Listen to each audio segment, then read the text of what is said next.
જો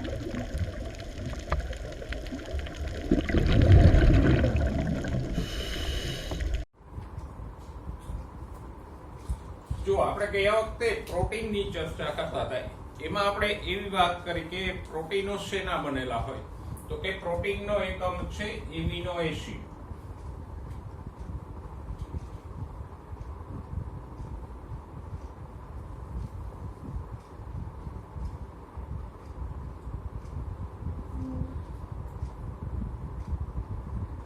પછી આપણે એમિનો એસિડનું પ્રાથમિક બંધારણ જોયું, એના અલગ અલગ ઉદાહરણો જોયા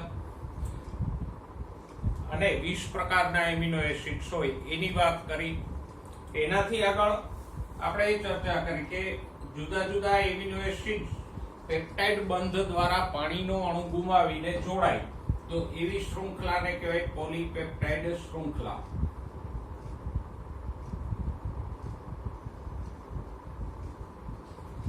અને આવી પોલીપેપ્ટાઇડ શૃંખલાઓ ભેગી મળી અને પ્રોટીનનો અણુ બનાવે.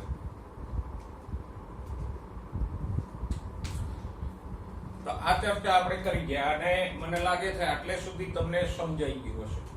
તો હવે આજે જોઈએ પ્રોટીનનું બંધારણ. પ્રોટીનનું બંધારણ છે એ ત્રિપરિમાણીય હોય. ત્રિપરિમાણીય તમે સમજી શકો કે ત્રિપરિમાણીય કોને કહેવાય? જેને લંબાઈ, પહોળાઈ અને ઊંચાઈ હોય એવા અણુને આપણે ત્રિપરિમાણીય કહીએ. તો પ્રોટીન એક મોટો અણુ છે અને એનું બંધારણ ત્રિપરિમાણીય હોય. અને પ્રોટીનના બંધારણને આપણે 4 સ્તરમાં વિભાજિત કરી શકીએ. તો ચારેય સ્તરે પ્રોટીનનું બંધારણ આપણે જોઈએ. જો એમિનો એસિડ 20 પ્રકારના હોય અને એમાંથી પોલીપેપ્ટાઇડ શૃંખલાઓ બને. આપણે બંધારણ અને ઊંધું ભણશું, પ્રાથમિક, દ્વિતીય, તૃતીય અને ચતુર્થક એમ 4 સ્તર નહીં ભણીએ, પણ ચતુર્થક થી શરૂ કરશું. જો આ એક હિમોગ્લોબિનનો અણુ મેં દોર્યો છે તો આ આખો અણુ છે એનું ચતુર્થક બંધારણ દર્શાવે.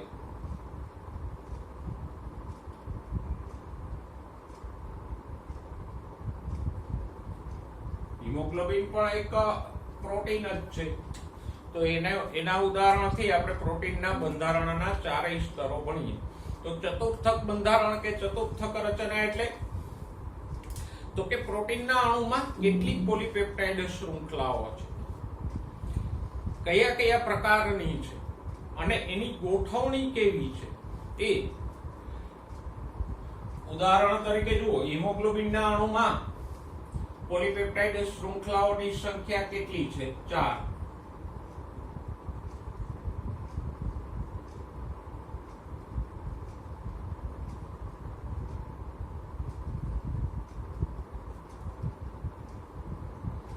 પ્રકારો કયા છે? તો કે 2 પ્રકાર છે.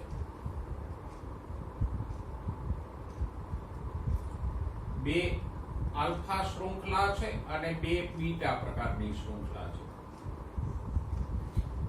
આ 2 આલ્ફા છે, આ 2 બીટા છે. પછી એની ગોઠવણી કેવી છે? તો કે ગોળાકાર છે. ઘણીવાર તંતુમય હોય, ઘણીવાર 2 એકમો બનતા હોય. અમુક શૃંખલાઓ ભેગી થઈને એક એકમ બનાવે, અમુક શૃંખલાઓ બીજો એકમ બનાવે. તો આ જે વસ્તુ છે એ બધું શું કહેવાય? ચતુર્થક બંધારણ કહેવાય. એટલે એમાં આખા પ્રોટીનના અણુની રચના આવી જાય. પણ પ્રાથમિક બાહ્ય રચના કે પ્રોટીનના અણુમાં કેટલી પોલીપેપ્ટાઇડ શૃંખલાઓ છે, કયા કયા પ્રકારની છે, એ બધીની ગોઠવણી કેટલી કેવી છે, એ બધી બાબતો શેમાં આવી જાય? ચતુર્થક બંધારણમાં. બરાબર? દાખલા તરીકે અહીંયા 2 આલ્ફા અને 2 બીટા છે. 3 આલ્ફા અને 1 બીટા કરી નાખો તો બંધારણ બદલાઈ જશે. આ શૃંખલાઓ ચારેય આમ લગભગ ગોળાકારે ગોઠવાયેલી છે, એને બદલે ચારેયને આમ એક લાઈનમાં ગોઠવી દો તોય બંધારણ બદલાઈ જશે. આમ 2 આલ્ફા અને આમ 2 બીટા છે, એને બદલે 2 આલ્ફા અને 2 બીટા કરો તોય પ્રોટીનના ગુણધર્મો બદલાઈ જશે. તો આ જે આખી ગોઠવણી છે એને શું કહેવાય? ચતુર્થક બંધારણ એમાં શું શું આવે તો કે પ્રોટીનના અણુમાં પોલીપેપ્ટાઇડ શૃંખલાઓની સંખ્યા, એના પ્રકારો, ગોઠવણી, એ બધી બાબતોનો સમાવેશ થાય. અમુકમાં સંખ્યા વધારે ઓછી હોય, પ્રકારો પણ અલગ હોય, ગોઠવણી પણ અહીંયા ગોળાકાર છે તો ક્યાંક કંઈક સીધી રેખામાં હોય, ક્યાંક સમઘન કે પટ્ટિકા જેવી રચના થતી હોય. તો આ બાબતો ચતુર્થક બંધારણમાં આવે. પછી તૃતીય બંધારણ.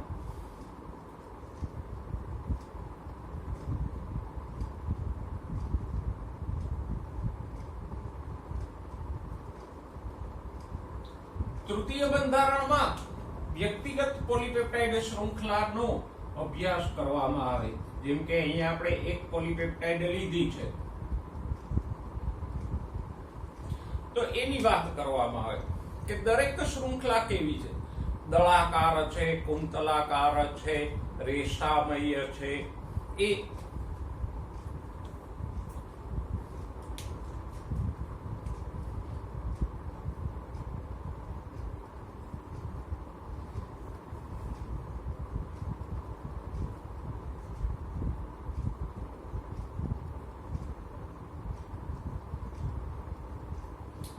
એનો ત્રિપરિમાણીય આકાર કેવો છે?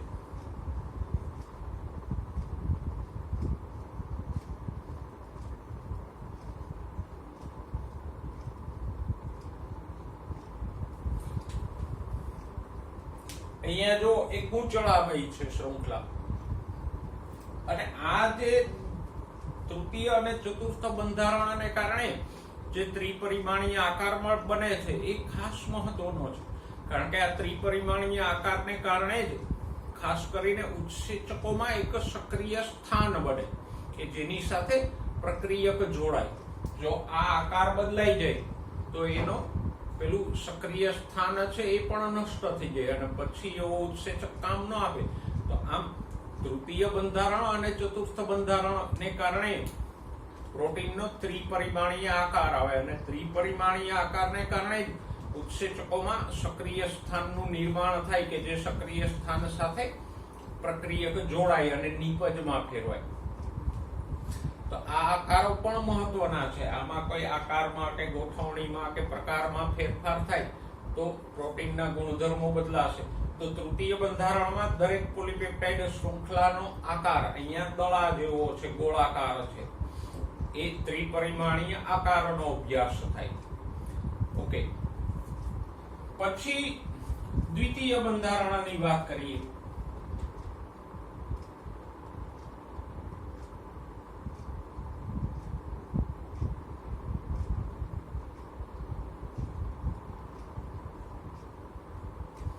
તો દ્વિતીય બંધારણમાં પોલીપેપ્ટાઇડનો વાસ્તવિક આકાર જોવામાં આવે.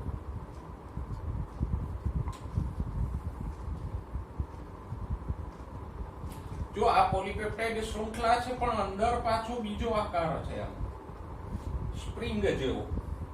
એટલે કંઈક રચના એવી થાય કે એક સ્પ્રિંગ લ્યો તમે અને એનું ગૂંચળું બનાવો તો એ જે ગૂંચળું છે આખું એ ત્રિપરિમાણીય ગૂંચળું બન્યું, એ તૃતીય બંધારણ થયું.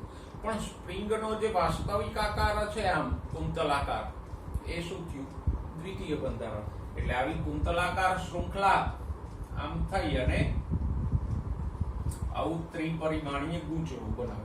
તો આ જે તૃતીય બંધારણમાં પોલીપેપ્ટાઇડ શૃંખલાનો જે વાસ્તવિક આકાર છે, જે કુંતલાકાર હોઈ શકે, પટ્ટી આકારનો હોઈ શકે, એ શું થયું? દ્વિતીય બંધારણ.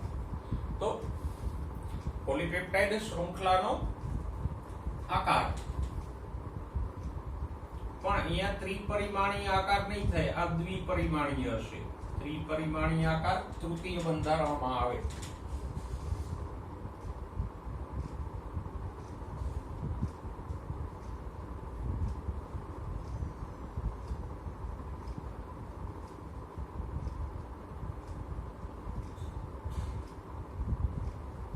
અને આવો આકાર એટલા માટે બને કે આપણે ભણી ગયા કે અમુક એમિનો એસિડ ધન હોય છે, અમુક ઋણ હોય છે. સપોઝ કે આ એમિનો એસિડ ધન છે અને આ એમિનો એસિડ ઋણ છે, તો એ બંને એક હાઇડ્રોજન બંધથી જોડાશે એટલે આવો આકાર થઈ ગયો. અહીંયા પણ આ રીતે આમ હાઇડ્રોજન બંધો બને તો એક ચોક્કસ આકાર બની જાય. ઓકે, અને પ્રાથમિક બંધારણમાં શું આવે તો કે પ્રાથમિક બંધારણમાં પોલીપેપ્ટાઇડ શૃંખલામાં એમિનો એસિડની સંખ્યા, ક્રમ વગેરેનો સમાવેશ થાય.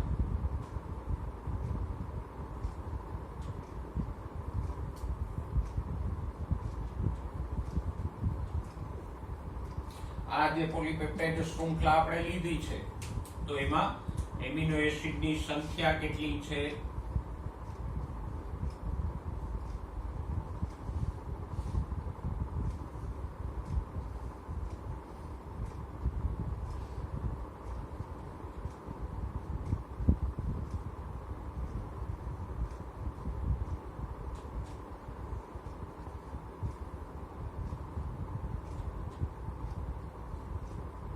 એનો ક્રમ કયો છે,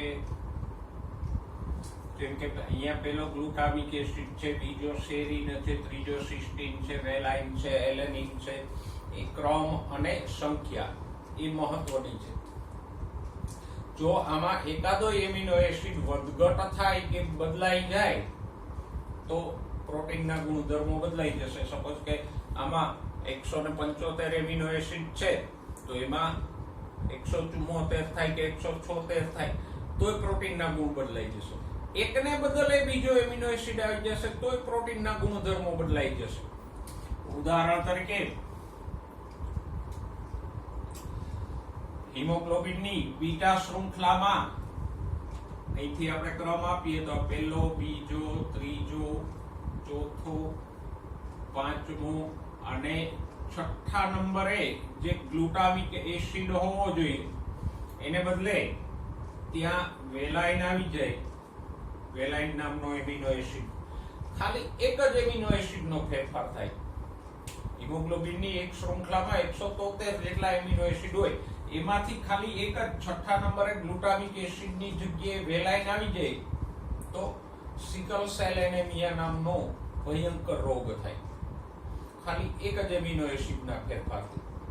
તો આ રીતે પ્રોટીનનું બંધારણ દરેક સ્તરે મહત્વનું છે. પ્રાથમિક બંધારણમાં જે એમિનો એસિડનો ક્રમ, સંખ્યા વગેરે છે એમાં ફેરફારો થશે તોય પ્રોટીનના ગુણ બદલાઈ જશે. આ જે દ્વિતીય આકાર છે દ્વિતીય બંધારણમાં એમાં કોઈ ચેન્જીસ આવશે તોય પ્રોટીનના ગુણ બદલાઈ જશે. તૃતીય બંધારણનો આ જે ત્રિપરિમાણીય આકાર છે એમાં કોઈ ફેરફાર થશે તોય પ્રોટીનના ગુણ બદલાઈ જશે. અને ચતુર્થ બંધારણમાં આ જે પોલીપેપ્ટાઇડ શૃંખલાની સંખ્યા, પ્રકાર, ગોઠવણી એમાં કોઈ ફેરફાર થશે તો પણ પ્રોટીનના ગુણ બદલાઈ જશે. તો આમ પ્રોટીનના બંધારણને આપણે 4 સ્તરે ગણીએ. હવે આમ જઈએ, પેલા આમ આવ્યા. પ્રાથમિક બંધારણમાં શેનો સમાવેશ થાય તો કે દરેક પોલીપેપ્ટાઇડ શૃંખલામાં એમિનો એસિડની સંખ્યા, ક્રમ વગેરે. દ્વિતીય બંધારણમાં શેનો સમાવેશ થાય તો કે પોલીપેપ્ટાઇડ શૃંખલાનો દ્વિપરિમાણીય આકાર કે કુંતલાકાર છે, રેશામય છે. એ તૃતીય બંધારણમાં તો કે આ કુંતલાકાર પોલીપેપ્ટાઇડ શૃંખલાનો ત્રિપરિમાણીય આકાર કેવો છે? એ અંદર ભલે આમ સ્પ્રિંગ જેવો આકાર છે પણ એનો ત્રિપરિમાણીય આકાર કેવો છે? એ તૃતીય બંધારણમાં આવે. અને આ તૃતીય બંધારણના ત્રિપરિમાણીય આકારને કારણે જ ઉત્સેચકોમાં સક્રિય સ્થાનનું નિર્માણ થાય. અને ચતુર્થ બંધારણમાં આખો પ્રોટીનનો અણુ, જેમાં કેટલી પોલીપેપ્ટાઇડ શૃંખલા છે, કયા કયા પ્રકારની છે, એની ગોઠવણી કેવી છે એનો સમાવેશ થાય. ઘણા પ્રોટીનો એવા હોય કે એમાં પોલીપેપ્ટાઇડ શૃંખલાઓ વધારે પણ હોય. અહીંયા 2 પ્રકારની છે, ઘણામાં બધી અલગ અલગ પ્રકારની હોય. અહીંયા 2 આલ્ફા 2 બીટા છે. અમુક પ્રોટીનોમાં બધી પોલીપેપ્ટાઇડ શૃંખલાઓ જુદી જુદી હોય, દરેકનો આકાર પણ જુદો હોઈ શકે. તો એક પોલીપેપ્ટાઇડ શૃંખલા નો ત્રિપરિમાણીય આકાર એ અણુનું, એ પ્રોટીનના અણુનું તૃતીય બંધારણ દર્શાવે. દરેક પોલીપેપ્ટાઇડ શૃંખલામાં આવો જે આકાર છે એ દ્વિતીય બંધારણ દર્શાવે. અને દરેક પોલીપેપ્ટાઇડ શૃંખલામાં એમિનો એસિડનો ક્રમ, સંખ્યા એ પ્રોટીનનું પ્રાથમિક બંધારણ સૂચવે છે. તો આમ પ્રોટીનના બંધારણને આપણે 4 સ્તરોમાં ભણ્યા. સેમ ટોપિક 12મા ધોરણના કેમેસ્ટ્રીમાં આવશે, પ્રોટીનનું બંધારણ, અને ત્યાં પણ 4 સ્તરમાં જ તમે ભણશો, કારણ કે વિજ્ઞાન બદલાતું નથી. પ્રોટીનનું બંધારણ બાયોલોજીમાં હોય એવું જ કેમેસ્ટ્રીમાં હોય, એટલે આ બેઠો મુદ્દો ત્યાં પણ આવશે. અને એટલે જ મેં દીક્ષામાં આવી સવિસ્તાર આકૃતિ મૂકી અને મુદ્દાસર તમને સમજાવેલું છે કે 4 સ્તરોનું બંધારણ એટલે શું એમ. અને આમ જુઓ તો ચતુર્થકથી પ્રાથમિક તરફ આવો તો વધારે ડિટેલમાં બંધારણ થતું જાય. ચતુર્થકમાં કોઈ એમિનો એસિડની કે એવી વાત નહોતી, બરાબર. એમાં તો આખો પ્રોટીનના અણુની વાત હતી. તૃતીય, દ્વિતીય, પ્રાથમિક બંધારણે આવો તો એકદમ ડિટેલ આવી જાય કે કયા કયા એમિનો એસિડ છે, પહેલો કયો છે, બીજો કયો છે, ત્રીજો કયો છે, ટોટલ કેટલા છે, એ બધું પ્રાથમિક બંધારણમાં આવી જાય. તો આપણે પ્રોટીનના 4 સ્તરના બંધારણની ચર્ચા કરી.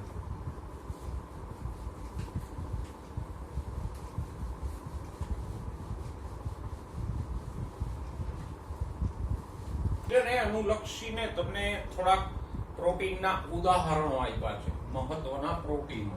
એમાં હું એક વધારાનું એડ કરી દઉં. સૌથી પહેલા આપણે નામ લેશું રૂબિસ્કોનું.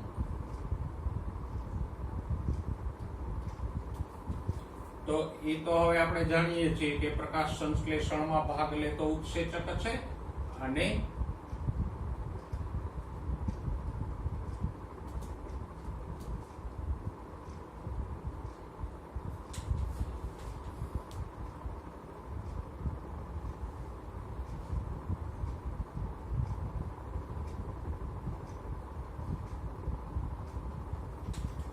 જીવસૃષ્ટિમાં સૌથી વધારે મળી આવતું પ્રોટીન છે.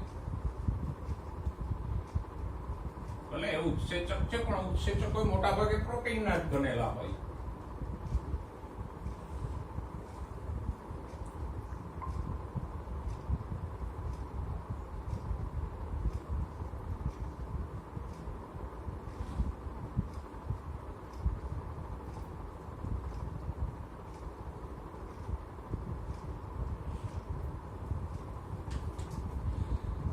પછી બીજો જાણીતો પ્રોટીન આપણે વાત કરી ગયા, કોલાજન. ક્યાં હોય તો કે પ્રાણીઓની સંયોજક પેશીમાં હોય.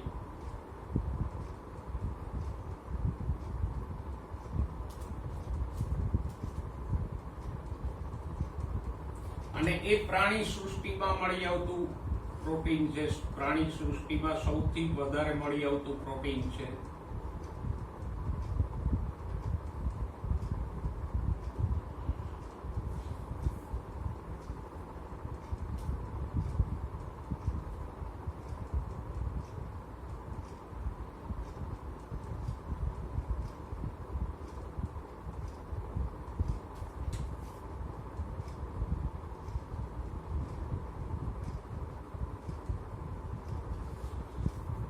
એના પછી ઘણા બધા પ્રોટીનો રિસેપ્ટર્સ કે ગ્રાહી તરીકે પણ હોય.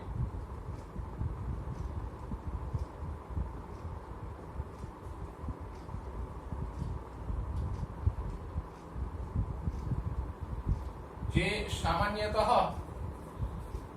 સંવેદી કોષોમાં હોય, પછી ચેતાકોષો ઉપર હોય, અને બીજા કોષોમાં પણ હોય. તો એ સામાન્યતઃ કોષની સપાટી પર હોય. ઘણીવાર કોષ રસમાં પણ હોય.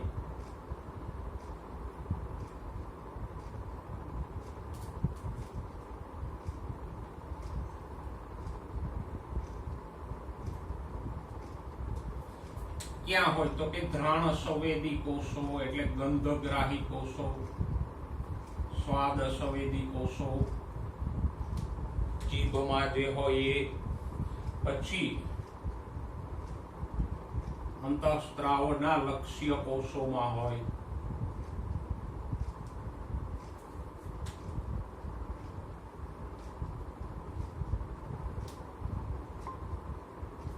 અને ચેતોપગમમાં હોય.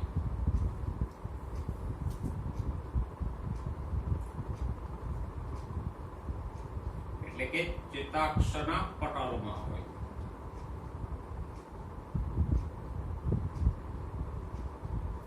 જો 21મા ચેપ્ટરમાં આપણે ચેતોપગમમાંથી ઉર્મિવેગનું વહન ભણ્યા તો ત્યાં આવા પશ્ચચેતોપગમીય કલામાં રિસેપ્ટર્સ હતા કે જે પેલા એસિટાઇલ કોલાઇન જેવા ન્યુરોટ્રાન્સમીટરને ગ્રહણ કરે અને એને કારણે બીજા ચેતાતંતુમાં ઉર્મિવેગની ઉત્તેજના ઉત્પન્ન થાય. તો ત્યાં આવા ન્યુરોટ્રાન્સમીટરના ગ્રાહીઓ હતા.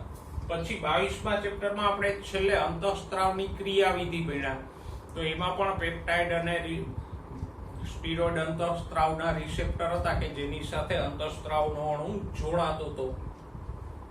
પછી સ્વાદ સંવેદી કોષોમાં, ઘ્રાણ સંવેદી કોષોમાં પણ આવા રિસેપ્ટર હોય કે જેની સાથે કોઈ અણુ જોડાય એટલે આપણને સ્વાદની સંવેદના અનુભવાય. તો આ જે કંઈ રિસેપ્ટર્સ છે એ બધા પ્રોટીનો જ છે. પછી એક બીજું પ્રોટીન જોઈએ,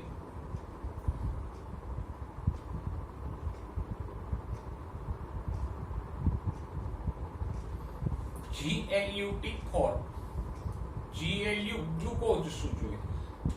એ કોષમાં ગ્લુકોઝનો પ્રવેશ કરાવે. કોષરસ પટલમાં હોય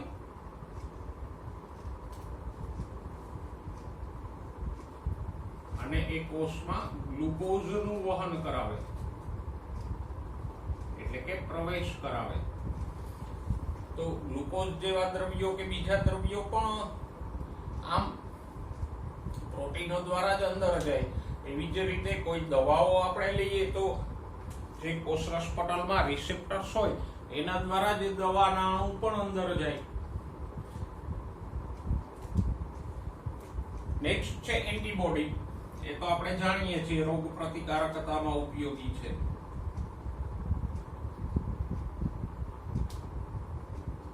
એને ઇમ્યુનોગ્લોબ્યુલિન પણ કહેવાય.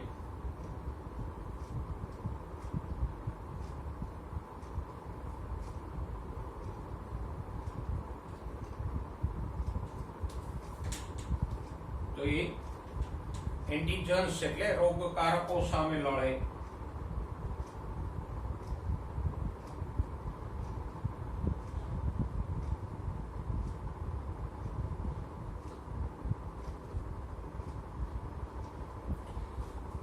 તો આ થોડા વિશિષ્ટ પ્રકારના પ્રોટીનોના ઉદાહરણ આપણે અહીંયા નીટ અને અનુલક્ષીને જોયા.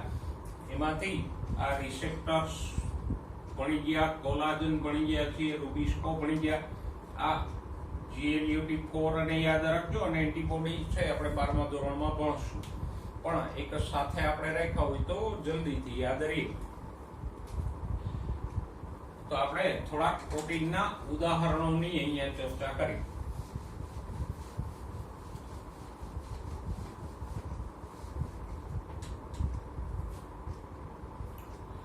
હવે પ્રોટીનનું જૈવિક મહત્વ એટલે કે સજીવ માટે પ્રોટીનનું મહત્વ જોઈએ.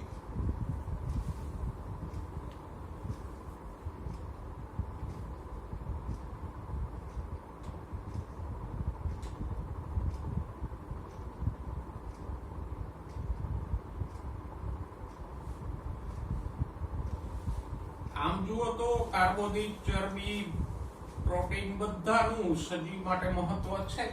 તો જે આપણા શરીરમાં હોય ને કઈ ખાલી ખોટા શોપીસ તરીકે તો ના હોય. પણ કાર્બોદિતો મેઇનલી શક્તિ આપવા માટે વપરાય. એમાંથી ઓક્સિડેશન દ્વારા આપણે ઉર્જા પ્રાપ્ત કરીએ. ચરબીની વાત કરો તો ચરબી છે સંગ્રહિત ખોરાક અને ઉર્જા તરીકે મુખ્ય વપરાય. સાથે સાથે કોષરસ પટલના બંધારણમાં ચરબી આવેલી હોય ફોસ્ફોલિપિડ સ્વરૂપે. પણ પ્રોટીનો એવા છે કે એનું બહુ વિવિધતાભર્યું મહત્વ છે. પ્રોટીનો ફક્ત શક્તિ માટે કે એના માટે જ નથી પણ બીજી ઘણી બાબતો માટે અહીંયા આપણને ઉપયોગી થાય. એટલે જ આપણે પ્રોટીનનું જૈવિક મહત્વ જોઈએ. જો પેલું શું છે તો કે કોષરસ પટલના આયન માર્ગો અને આયન પંપો પ્રોટીનના બનેલા હોય.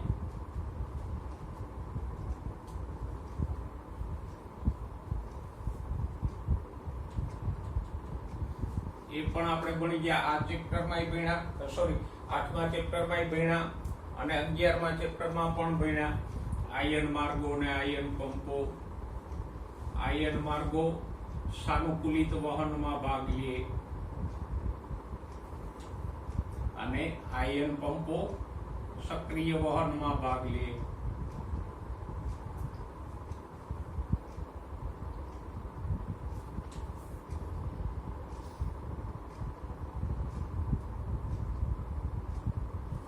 આ આયન માર્ગો અને આયન પંપો પ્રોટીન જ છે જેના દ્વારા કોષમાં અણુઓનું વહન થઈ શકે. તો એ રીતે પણ આ પ્રોટીનો આપણા માટે મહત્વના છે.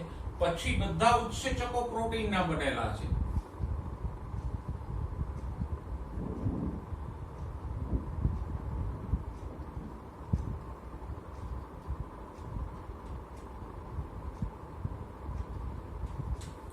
અને સજીવની દરેકે દરેક ચયાપચયની ક્રિયાઓ કે રાસાયણિક ક્રિયાઓ ઉત્સેચકની હાજરીમાં જ થાય. ઉત્સેચકની હાજરી વગર આપણી ચયાપચયની ક્રિયાઓ શક્ય નથી. તો ચયાપચયની ક્રિયાઓમાં જે ઉત્સેચકો ભાગ લે છે એ પણ પ્રોટીનના જ છે.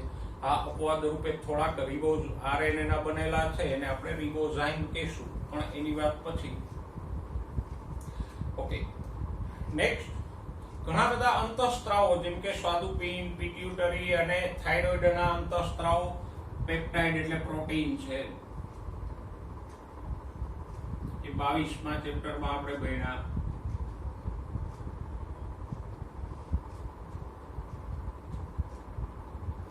તો આમ ઉત્સેચકો અને ઘણા અંતઃસ્ત્રાવો પ્રોટીનના બનેલા છે.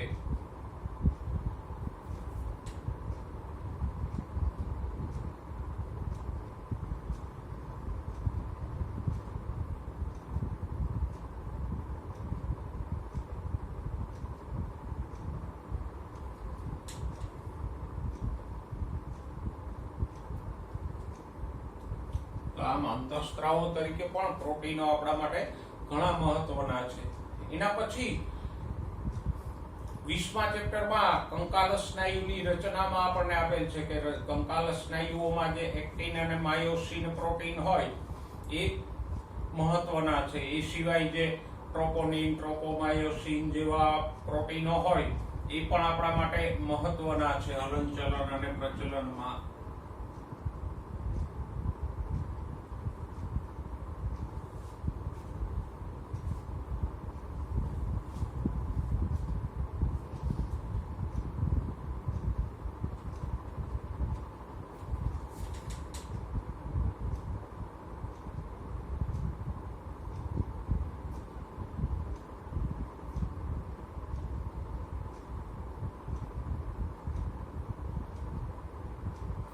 આમ કંકાલ સ્નાયુના એક્ટિન અને માયોસિન, પછી ટ્રોપોનિન, ટ્રોપોમાયોસિન એ બધા પ્રોટીનો છે કે જે આપણને હલનચલન પ્રચલનમાં ઉપયોગી થાય છે. પછી એન્ટીબોડી ઇમ્યુનોગ્લોબ્યુલિન પ્રોટીન છે.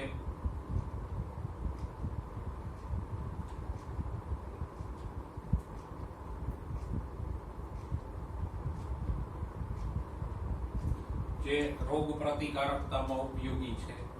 અને ત્વચાને રંગ આપતું મેલેનિન એ પણ પ્રોટીન છે.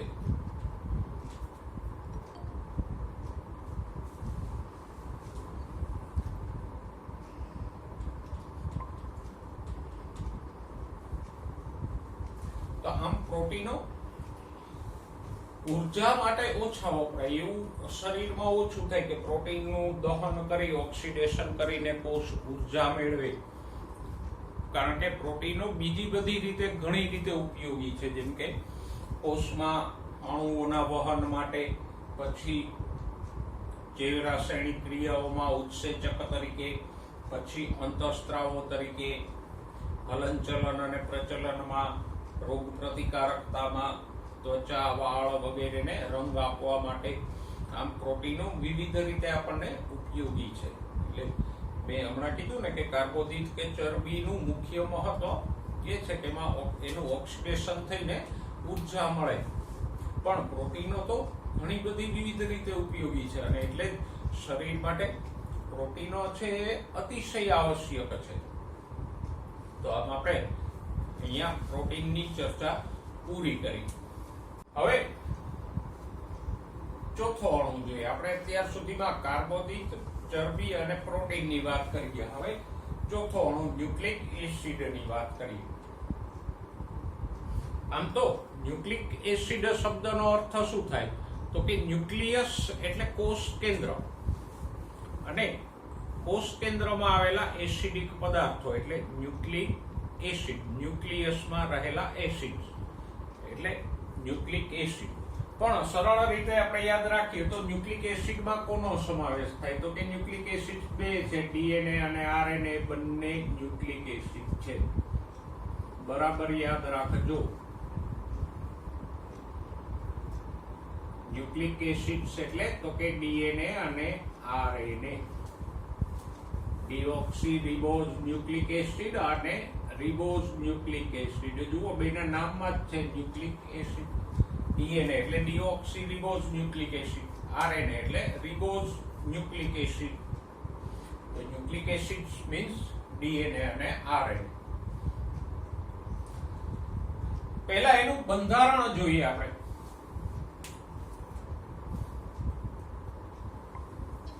તો ન્યુક્લિક એસિડનો એકમ કોણ છે? ન્યુક્લિયોટાઇડ નામનો અણુ. જેમ પ્રોટીનનો એકમ એમિનો એસિડ હતો, એમ ન્યુક્લિક એસિડ્સ એટલે ડીએનએ આરએનએ નો એકમ કયો છે? ન્યુક્લિયોટાઇડ નામનો અણુ.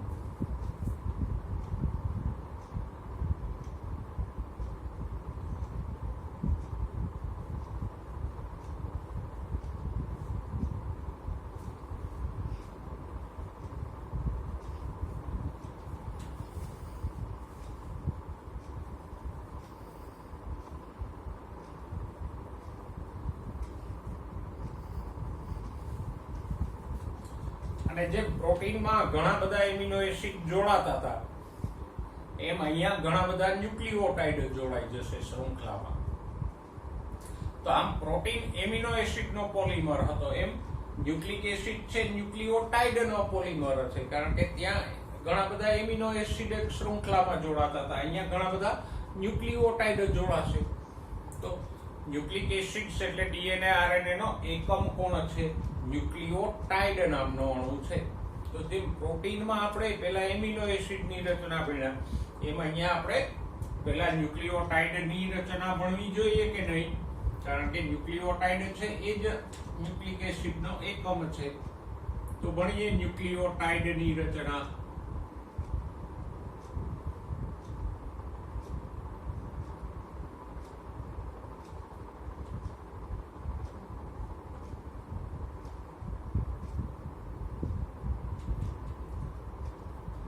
પણ હવે આ ન્યુક્લિયોટાઇડ છે ને પેલા એમિનો એસિડ જેવો સીધો સાદો અણુ નથી કે આમ ચાર અક્ષર લખ્યા ને એનું બંધારણ આવી ગયું.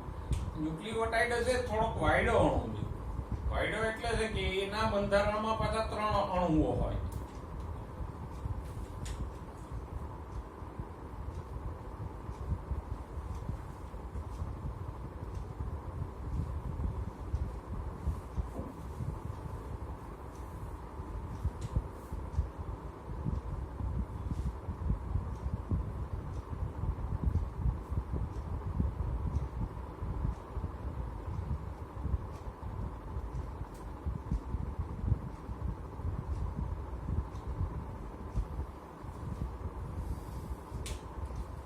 અહીંયા 3 ઘટકો હોય. તો કે ઘટક નંબર 1 પેન્ટોઝ શર્કરા. પેન્ટોઝ શર્કરા એટલે હવે આવડવું જોઈએ 5 કાર્બન વાળી શર્કરા.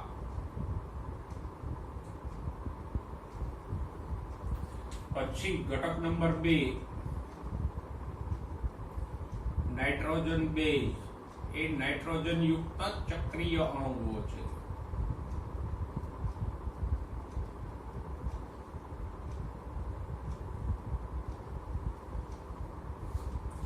અને ત્રીજો ઘટક છે ફોસ્ફેટ સમૂહ અથવા ફોસ્ફોરિક એસિડ.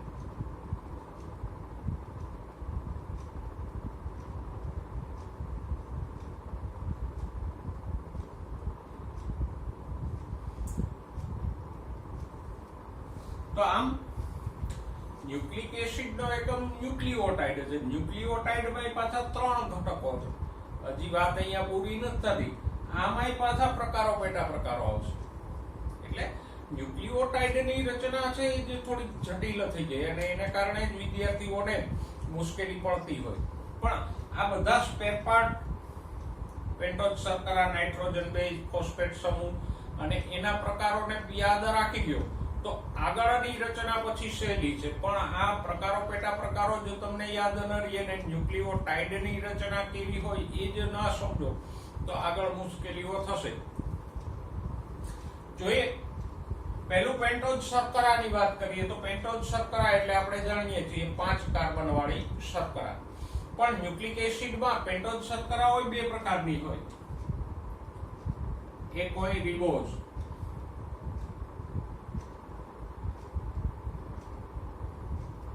RNA માં હોય અને એટલે જ RNA ને રિબોઝ ન્યુક્લિક એસિડ કહેવામાં આવે. જોઈએ કેવી હોય તો કે 5 કાર્બન છે તો આ પહેલો કાર્બન, આ બીજો, ત્રીજો, ચોથો અને અહીંયા હોય 5મો કાર્બન. તો આ 5 કાર્બન વાળી શૃંખલા થઈ.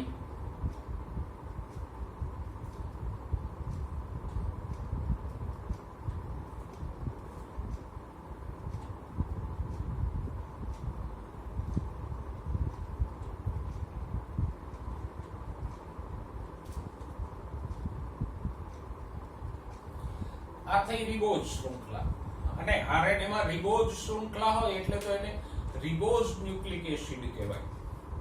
બીજા પ્રકારની શર્કરા હોય ડીઓક્સી રિબોઝ.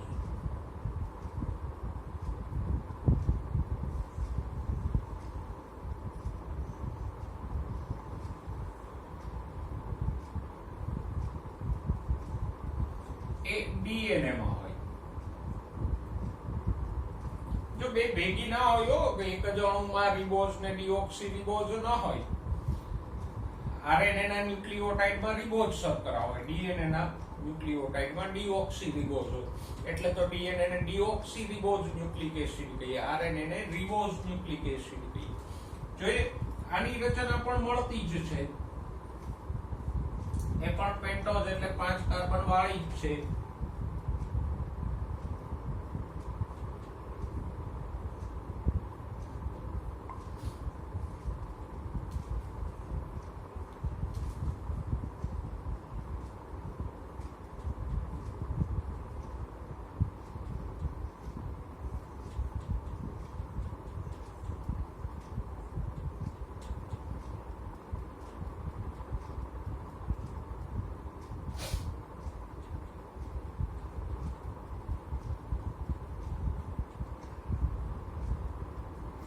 જો બે પેન્ટોઝ શર્કરા છે અને બે માસીની દીકરીઓ બેન જ છે, ખાલી એક જ ફરક છે. શું? અહીંયા બીજા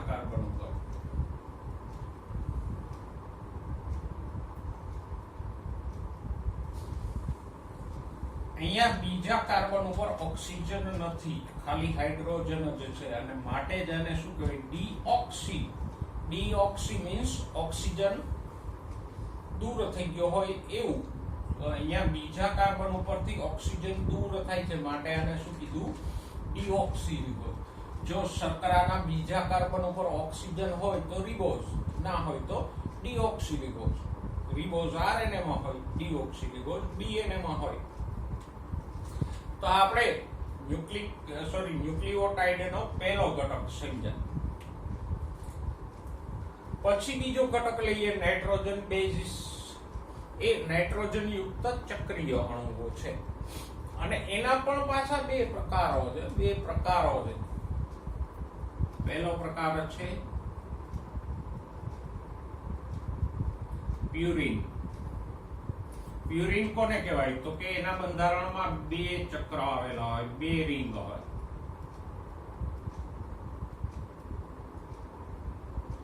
દાખલા તરીકે આમ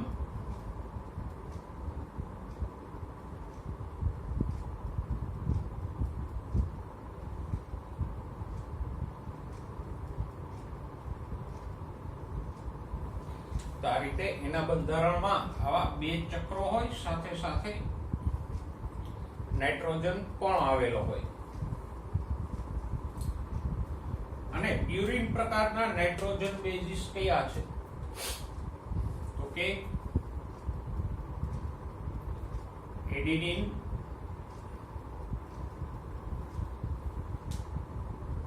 એની સંજ્ઞા છે A, અને બીજો છે ગ્વાનિન,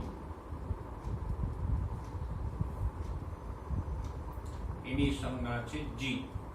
તો એડિનિન અને ગ્વાનિન બે પ્યુરિન પ્રકારના નાઇટ્રોજન બેઝ છે.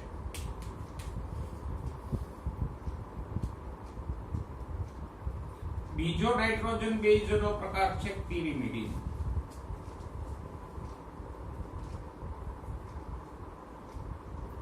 એના બંધારણમાં એક જ ચક્ર હોય.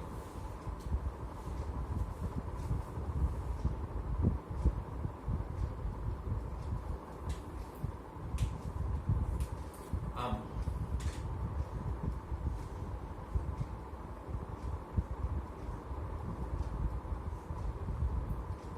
આ રીતે એક જ ચક્ર હોય તો એ પિરિમિડિન કહેવાય.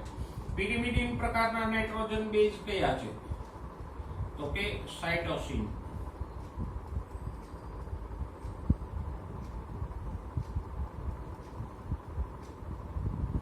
એની સંજ્ઞા આપશું કેપિટલ C. બીજો છે થાઇમિન, એની સંજ્ઞા થાઇમિન ઉપરથી T. અને પિરિમિડિન પ્રકારનો ત્રીજો છે યુરેસિલ, એની સંજ્ઞા આપશું કેપિટલ U. તો આમ ન્યુક્લિયોટાઇડનો બીજો ઘટક છે નાઇટ્રોજન બેઝ, અને એ બે પ્રકારના હોય, પ્યુરિન અને પિરિમિડિન. પ્યુરિન કોને કહેવાય? તો કે જે નાઇટ્રોજન બેઝની રચનામાં બે ચક્રો હોય એ પ્યુરિન. પિરિમિડિનમાં એક જ ચક્ર હોય. પ્યુરિન પ્રકારના નાઇટ્રોજન બેઝ કયા છે? Adenine, guanine. બાકીના ત્રણ છે સાઇટોસિન, થાઇમિન, યુરેસિલ, એ કયા છે? પિરિમિડિન પ્રકારના. એટલે પહેલા તો આ પાંચેયને યાદ રાખી લો. કોઈ રાતે 2 વાગે ઉઠાડીને એમ કે બોલ નાઇટ્રોજન બેઝ કયા છે, તો આવડવું જોઈએ adenine, guanine, thiamine, cytosine, uracil. બરાબર? અને પછી યાદ એટલું રાખો કે એડિનિન, ગ્વાનિન, પ્યુરિન છે, તો બાકીના ત્રણ પિરિમિડિન થયા. ઓકે, આગળ જઈએ. ડીએનએ માં જો ડીએનએ આરએનએ બંનેમાં આમાંથી 4 જ હોય, 5 બે માંથી એકમાં નથી હોતા. તો ડીએનએ માં કોણ હોય?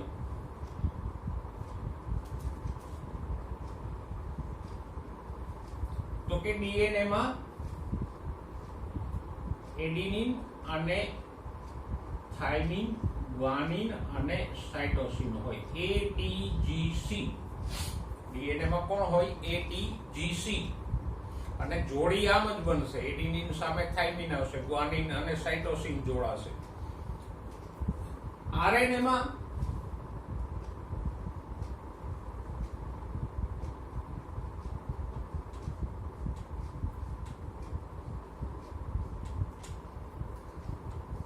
AUGC હોય, એડિનિન સામે થાઇમિન ને બદલે યુરેસિલ આવી જાય.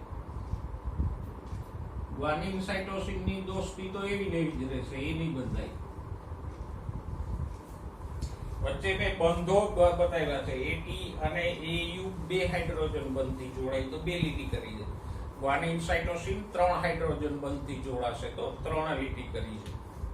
પણ હાલ પૂરતું એટલું યાદ રાખો, ડીએનએ માં ATGC, આરએનએ માં AUGC.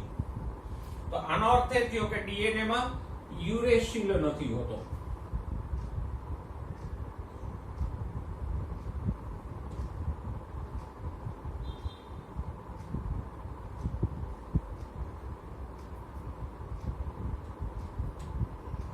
અને આરએનએ માં થાઇમિન નથી હોતો. બાકીના 3 છે એડિનિન, ગ્વાનિન, સાઇટોસિન, એ કોમન છે.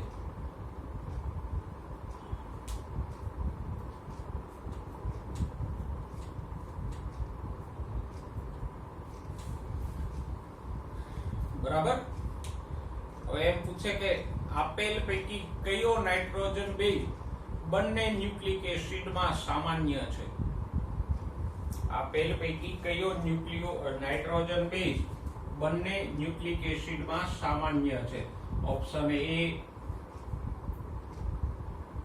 Thiamine, option B uracil, option C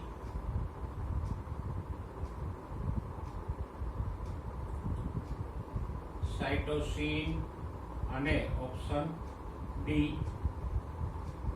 guanine. હું પ્રશ્ન થોડો ફેરવી નાખું.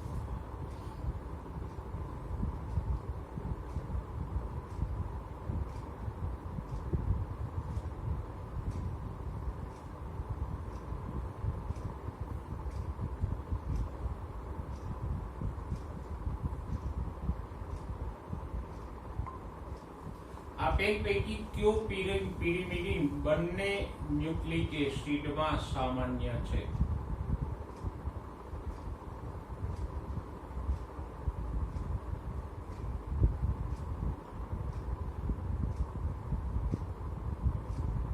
કોમન છે. તો જવાબ શું આવશે?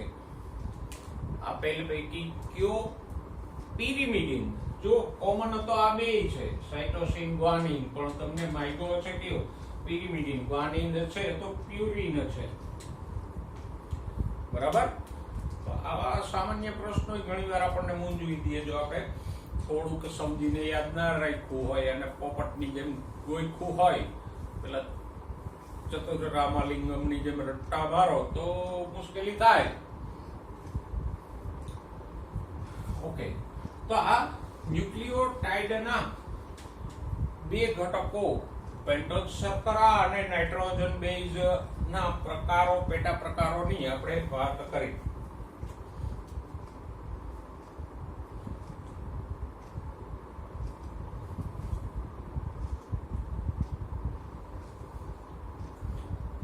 આ પણ ખાસ આવડવું જોઈએ.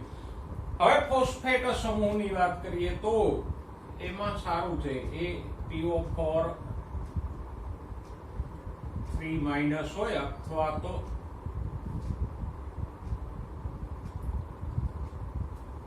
H3PO4- હોઈ શકે.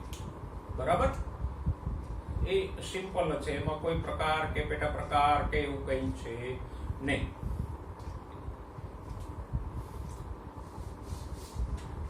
તો આપણે ન્યુક્લિયોટાઇડના ઘટકોની વાત કરી, આ તો સ્પેર પાર્ટની વાત થઈ, પણ આપણે તો ન્યુક્લિયોટાઇડની રચના ભણવી છે ને, તો એને જોડીએ.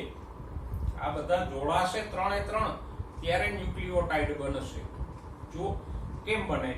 ત્રણેયને જોડીએ. જોડવા માટે પહેલા તો આપણે એક શર્કરા લઈએ.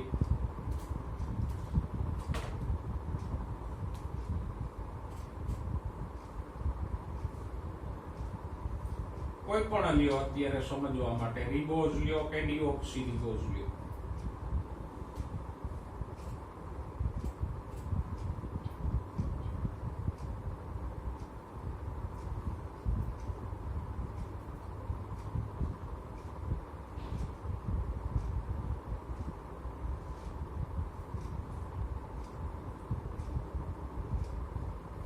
આ શર્કરા લીધી.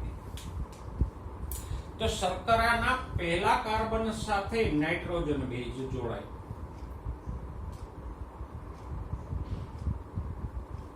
કોઈ પણ નાઇટ્રોજન બેઝ જોડો, adenine, guanine, thiamine, cytosine, uracil માંથી સમજવા માટે કોઈ પણ નહીં જોડો. તો આ થયો nitrogen base. For example adenine આપણે જોડ્યો. કામ શર્કરાના પહેલા કાર્બન સાથે કોણ જોડાય? નાઇટ્રોજન બેઝ જોડાય. અને કયા બંધથી જોડાય? આ બંધનું નામ શું છે? એન ગ્લાયકોસિડિક બંધ.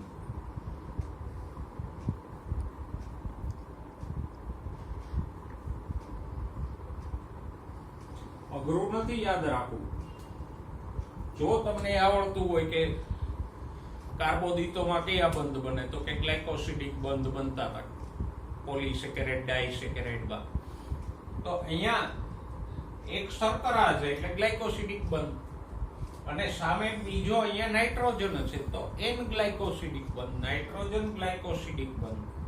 શર્કરા છે એટલે ગ્લાયકોસિડિક બંધ, પણ સામે કોણ જોડાય છે? નાઇટ્રોજન બેઝ, તો એન ગ્લાયકોસિડિક બંધથી જોડાય. કોણ જોડાય? શર્કરાના પહેલા કાર્બન સાથે નાઇટ્રોજન બેઝ એન ગ્લાયકોસિડિક બંધથી જોડાય. આટલા જોડકાને કહેવાય ન્યુક્લિયોસાઇડ. આ જે જોડકું બન્યું શર્કરા વત્તા નાઇટ્રોજન બેઝ, એને કહીશું ન્યુક્લિયોસાઇડ. જો અહીંયા બે શબ્દો આવશે.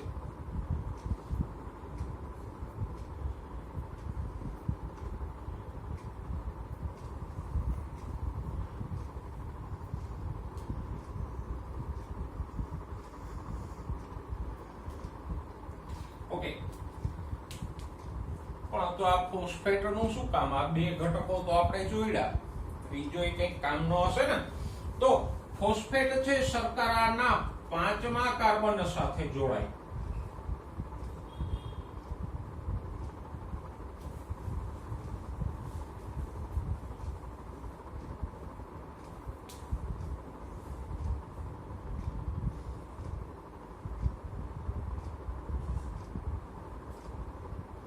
એ પણ પાણીનો અણુ ગુમાવીને જ જોડાશે.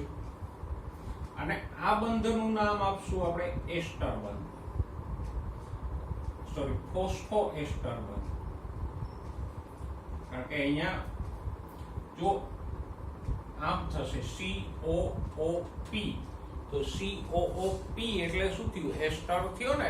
COOH હોત તો એસિડ હતા, પણ COOP એસ્ટર, તો ફોસ્ફેટ વાળો એસ્ટર છે એટલે ફોસ્ફો એસ્ટર બંધ.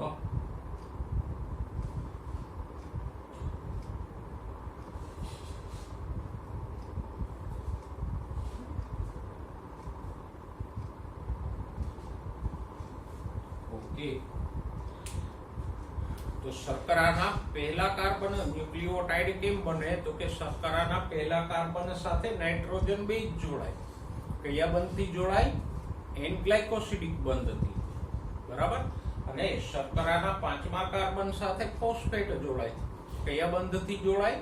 ફોસ્ફો એસ્ટર બંધથી. તો આ શર્કરા વત્તા નાઇટ્રોજન બેઝ વત્તા ફોસ્ફેટ, ત્રણેયને ભેગા કરો તો શું બની ગયો? ન્યુક્લિયોસાઇડ.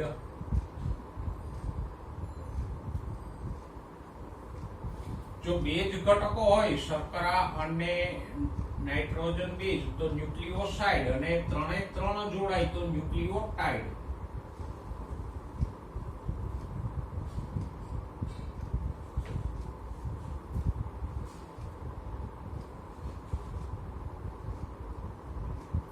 એક જ અક્ષરનો ફેર છે, ન્યુક્લિયોસાઇડ અને ન્યુક્લિયોટાઇડ. જો ફોસ્ફેટ ના હોય, બે જ ઘટક હોય શર્કરા વત્તા નાઇટ્રોજન બેઝ તો ન્યુક્લિયોસાઇડ, અને ત્રણેય ઘટકો હોય તો ન્યુક્લિયોટાઇડ. લખી લઈએ એને પણ.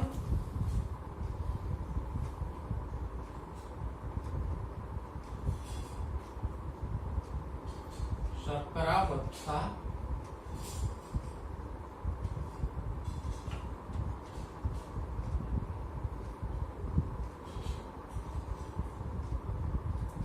નાઇટ્રોજન બેઝ તો શું બને?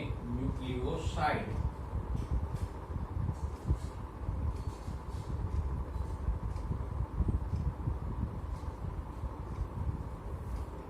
અને હું આમ પણ લખી શકું ન્યુક્લિયોટાઇડ માટે, ન્યુક્લિયોસાઇડ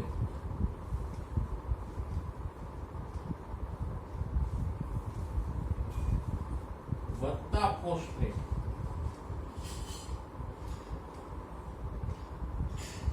અથવા હું આમ પણ લખું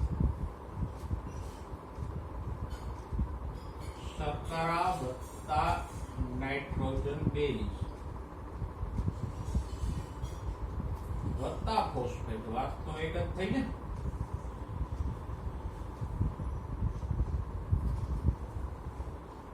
એટલે શું થાય? ન્યુક્લિયોટાઇડ.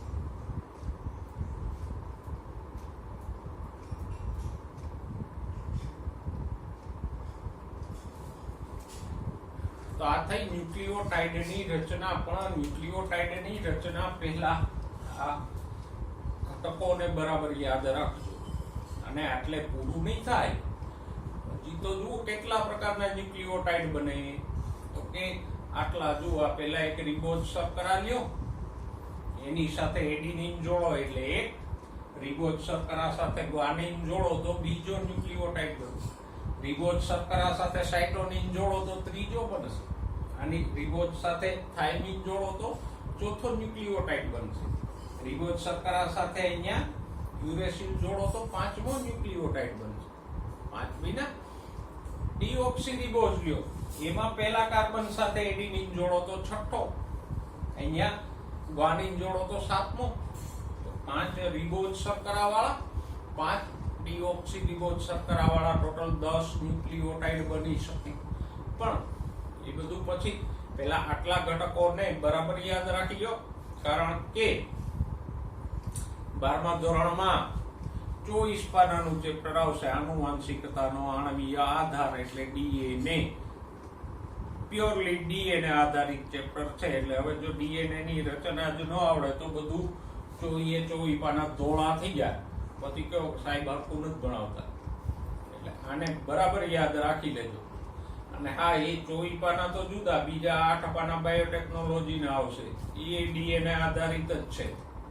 એટલે 12મા ધોરણ માટે ડીએનએ ની રચના મોસ્ટ આઈએમપી છે. આ આવડવી જ જોઈએ. એટલે રાત આખી જાગીને આને પાકું કરી લેજો, તો કાલે ડીએનએ ની રચના આવડશે. બરાબર, આટલું જ અઘરું છે. એકવાર ન્યુક્લિયોટાઇડ સમજાઈ જાય પછી આગળ ડીએનએ ની રચના સહેલી છે. બરાબર, તો આ ન્યુક્લિયોટાઇડ ના ઘટકો, એના પ્રકારો અને ન્યુક્લિયોસાઇડ કેવી રીતે બને, ન્યુક્લિયોટાઇડ કેવી રીતે બને, એ બરાબર યાદ રાખી લેજો, જેથી કરીને નેક્સ્ટ લેક્ચરમાં ડીએનએ ની, આરએનએ ની રચના વિશે સહેલાઈથી સમજાય.